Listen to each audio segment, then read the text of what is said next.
पुरी रे माननीय मुख्यमंत्री ठिया हेले सारा ओडिशार 147 सीट रु 140 सीट पाखापाखि माननीय मुख्यमंत्री लोक भल पाऊन जो प्रकार से भोट जीति पारे। राज्य रे बाजी सारी निर्वाचन बिगुल चलचंचल एवं ओडिशार राजनीति पाणीपाग पुरी रे मध्य देखा मिली राजनीति उष्मता। गोटे समय रे पुरी रे जे विधायक प्रार्थी भाव आगधाड़ी रेस रे थिले तांकू राज्यसभा टिकेट दे बीजेडी सुप्रीमो एठी देखाई एक नुआ मैजिक एवं अन्यपटे पुरी रे किए विधायक हम यह नहीं रही एबे भी सस्पेंस। तेबे एहारी मध्य रे बीजेडी सुप्रीमो नवीन पट्टनायक नाम आसुथिबा बेले अन्यपटे जगन्नाथंकर वरिष्ठ सेवायत श्री रामकृष्ण दास महापात्र नाम विधायक पद पर उठुची। सीधासलख आम सहित अच्छा महाप्रभु श्री जगन्नाथंकर वरिष्ठ दैतापति सेवायत श्री रामकृष्ण दास महापात्र आलोचना करबा जे केमती रही पुरी राजनीति। सर स्वागत आपन को धरित्री लाइव रे। जय जगन्नाथ। वर्तमान गोटे बड़ कथा राज्यसभा प्रार्थी दे हटचमक सृष्टि कर राजनीति रे सुभाषिष खुंटिया ना को लेकर बर्तमान आरंभ होईची एवं एबे भी सस्पेंस रही जे पुरी रे किए हेबो विधायक आपण पॉइंट ऑफ व्यू एवं जहाँ आम पाखे खबर अच्छी कि आपण मुख्यमंत्री श्री नवीन पट्टनायक ना को रेकमेंडेड करथिले एवं तांको प्रस्ताव देथिले एवं परवर्ती समय एबे आलोचना होची आपण ना को लेकर बर्तमान पुरी शहर रे गलीकंदे आलोचना चलची जे रामकृष्ण दास महापात्र बा टिक्की भाई आमर एठी विधायक प्रार्थी भाव आसबे कि कौन रहिबा आपण प्रतिक्रिया पर। जय जगन्नाथ। पुरी एक चारि धाम श्रेष्ठ धाम से जगन्नाथ महाप्रभु एठार मुख्य से मु किछि दिन पूर्वर आपण टीवी माध्यम रे गोटे प्रस्ताव देइथिली माननीय मुख्यमंत्री नवीन पट्टनायक पुरी शहर पाई बा मंदिर पाई बा सेवाय जाति पाई बा बुद्धिजीवी पाई जेतिकी कार्य पुरी पाई जेतिकी कार्य हला दीर्घ 50 वर्ष भितरे बहु नेता बहु मंत्री बहु मुख्यमंत्री थिले मध्य कौन से कार्य के करि नथिले। सेतिपाई मो गोटे निजे अनुतप्त बहु लोकंकर आलोचना माध्यम रे देखिली जे माननीय मुख्यमंत्री ठियावा पे बहु लोकंकर प्रस्ताव मो पाखे रहितला जोटा भी मुझे परिप्रकाश करी। सेतिपाई माननीय मुख्यमंत्री जदि पुरी रे इलेक्शन बा विधानसभा ठिया हे जगन्नाथ आशीर्वाद तांको प्रति अच्छी सी एटी ठिया हेले सारा ओडिशा रे पुणी षष्ठ थर पर माननीय मुख्यमंत्री भाव शपथ ग्रहण ने से हिसाब से मुझे प्रस्ताव माननीय मुख्यमंत्री की दिया विभिन्न टीवी माध्यम कही जोटा है प्रभु का आशीर्वाद यहाँ।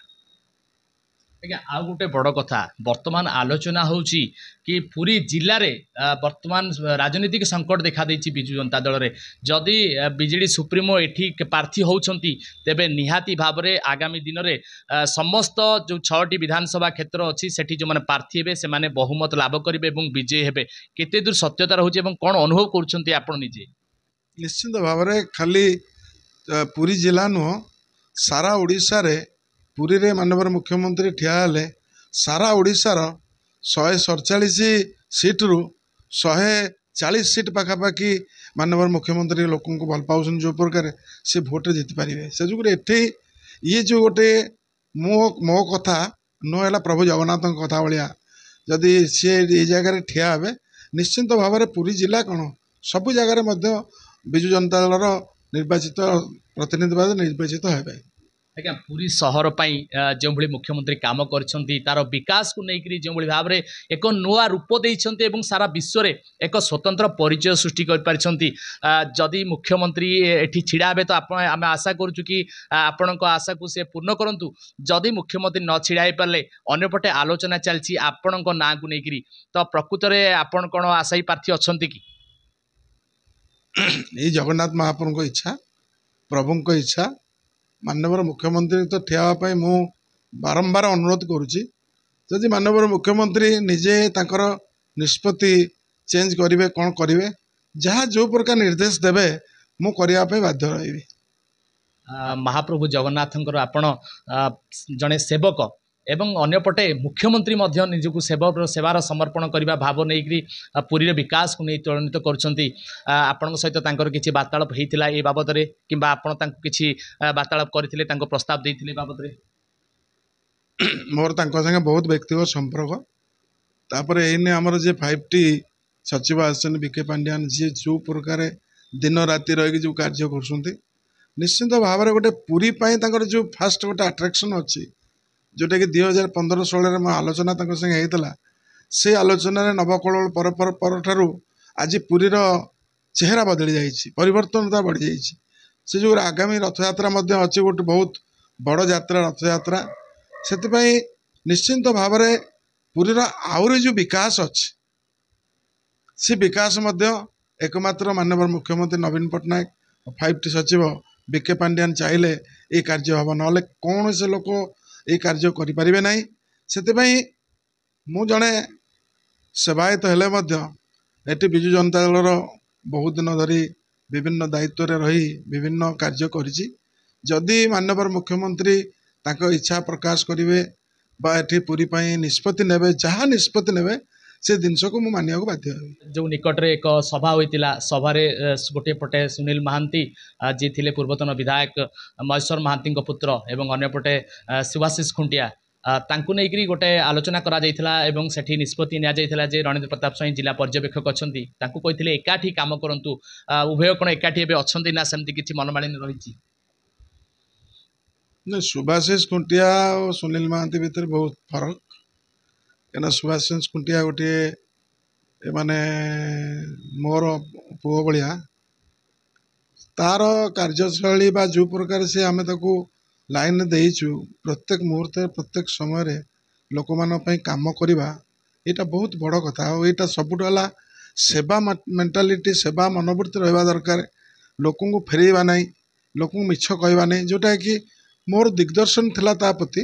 ସେ କାର୍ଯ୍ୟରେ ସେ ମଧ୍ୟ ଯେଉଁ ପ୍ରକାର କାର୍ଯ୍ୟ କରୁଛି, ଦିନ ରାତି 24 ଘଣ୍ଟା କାମ କଲା, ତାର ଫଳ ତାକୁ ଜଗନ୍ନାଥ ଦେଲେ। ସେ ଅଦର ପଟେ ସୁନୀଲ ମହାନ୍ତି, ସେ ବି ପୁଅ ଭଳିଆ, ସେ ଛୋଟିଏ ପିଲାଟିଏ, କାହିଁକିନା ତା ବାପା ସାଙ୍ଗେ ମୋର ସମ୍ପର୍କ। ସିଏ ସେ ପ୍ରକାର କାର୍ଯ୍ୟ ମଧ୍ୟ କରିବା ଦରକାର, ଲୋକମାନଙ୍କର ପ୍ରିୟପାତ୍ର ହେବା ଦରକାର, ଯାହାଦ୍ୱାରା ଲୋକ ତାକୁ ଗ୍ରହଣ କରିବେ। ଆଜି ନହେଲେ ମଧ୍ୟ ଅନ୍ୟ ସମୟରେ ଗ୍ରହଣ କରିବେ। ତ କାମର ଶୈଳୀ ରହିବା ଦରକାର, ଯାହାଦ୍ୱାରା ଆଜି ନବୀନ ପଟ୍ଟନାୟକଙ୍କର ନାଁରେ ସମସ୍ତେ ଭୋଟ୍ ପାଉଛନ୍ତି। ଏଠି କାହାର ବ୍ୟକ୍ତିତ୍ୱ ନାହିଁ, କେହି ବ୍ୟକ୍ତିତ୍ୱ ନେଇକି ଭୋଟ୍ କରୁନାହାନ୍ତି, ସବୁ ହେଲା ନବୀନ ପଟ୍ଟନାୟକ ଭୋଟ୍। ସେ ଯୋଗୁଁ ଯିଏ ଲୋକଙ୍କ ପାଖରେ ପହଞ୍ଚି ପାରିବ, ଲୋକଙ୍କ ସେବା କରିପାରିବ, ସେ ଏଠି ଜୟଯୁକ୍ତ ହେବ। ଗୋଟିଏ ପଟେ ମୁଖ୍ୟମନ୍ତ୍ରୀ ଯଦି କାହାକୁ ପ୍ରାର୍ଥୀ କରନ୍ତି କିମ୍ବା ଆପଣଙ୍କୁ ପ୍ରାର୍ଥୀ କରନ୍ତି, କ'ଣ ରହିବ ଆପଣଙ୍କ ନିବେଦନ? ଏଇ ଯେଉଁ ଦୁଇ ଜଣ ଅଛନ୍ତି ସୁଭାଶିଷ ଖୁଣ୍ଟିଆ ଏବଂ ସୁନୀଲ ମହାନ୍ତି, ତାଙ୍କର କ'ଣ ରହିବା ଆବଶ୍ୟକ? ଯାହାକୁ ପ୍ରାର୍ଥୀ କରିବେ ମୁଖ୍ୟମନ୍ତ୍ରୀ, ତାଙ୍କର କ'ଣ ରହିବା ଆବଶ୍ୟକ ତାଙ୍କ ପ୍ରତି? ନିଶ୍ଚିନ୍ତ ଭାବରେ ପୁରୀ ସହରକୁ ବିଭିନ୍ନ ସମୟରେ ବିଭିନ୍ନ ନିର୍ବାଚନର ଦାୟିତ୍ୱ ନେଇକରି ଆମେ କାମ କରୁଛୁ। ଆଜିକି 5-5ଟା ଇଲେକ୍ସନର ଦାୟିତ୍ୱ ମୋ ମୁଣ୍ଡରେ ନ୍ୟସ୍ତ ଥିଲା। ନିଶ୍ଚିନ୍ତ ଭାବରେ ଯାହାକୁ କରନ୍ତୁ, ତାକୁ ନିଶ୍ଚିନ୍ତ ଭାବରେ ମୁଁ ଚେଷ୍ଟା କରିବି ଯେ